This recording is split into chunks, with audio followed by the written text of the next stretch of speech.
Following the Civil War, the American economy was expanding rapidly.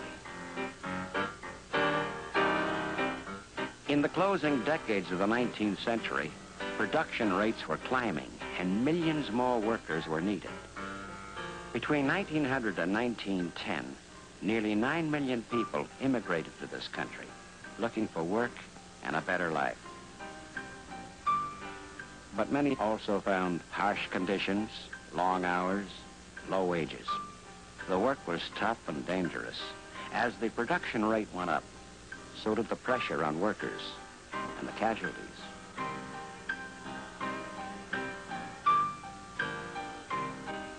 Railway workers had one of the most dangerous jobs. Nearly 15,000 were killed between 1902 and 1908. Mining accidents were frequent.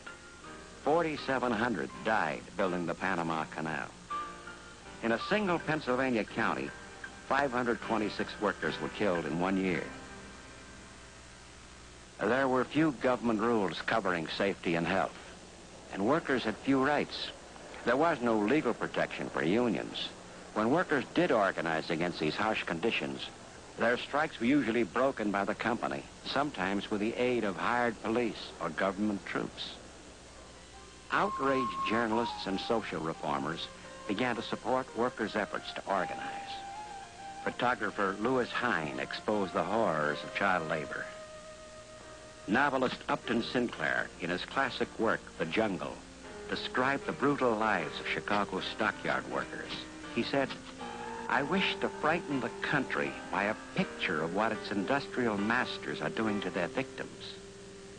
Exposés like these finally led the government to create the first agencies to protect workers. Woodrow Wilson won labor support by agreeing to improve safety in the workplace. In 1913, the Department of Labor was established.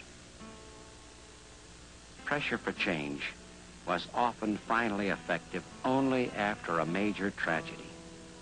After 361 men died in the Monongah mine disaster of 1907, the Bureau of Mines was set up to supervise mine safety.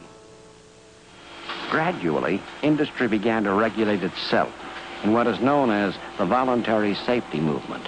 The National Safety Council, founded in 1913, set voluntary guidelines for safety engineering and better working practices.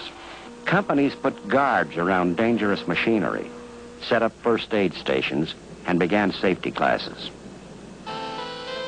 But safety education stressed that most accidents were the workers' own fault.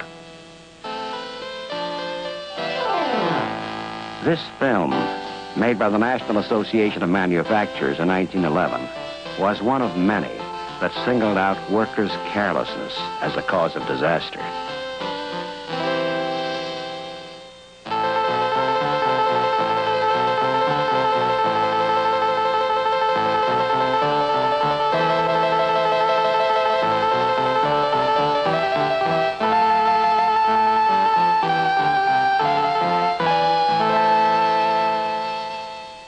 But many terrible tragedies were not caused by workers' carelessness. The same year that film was made, a fire burned the Triangle Shirtwaist Factory in New York. Because many of the exits were locked, 146 people, mostly young immigrant women, died. Again, it was only after the tragedy that the first permanent commission to inspect factory safety was set up in New York. During the same time, industry helped establish a system to compensate workers for accidents. While this workman's compensation system gave employees a measure of financial security for the first time, it took away their right to sue the company for damages. The amount of compensation was limited, and workers were not represented on the boards that decided claims. But this growing concern for workplace safety had some noticeable results, and accident and death rates fell.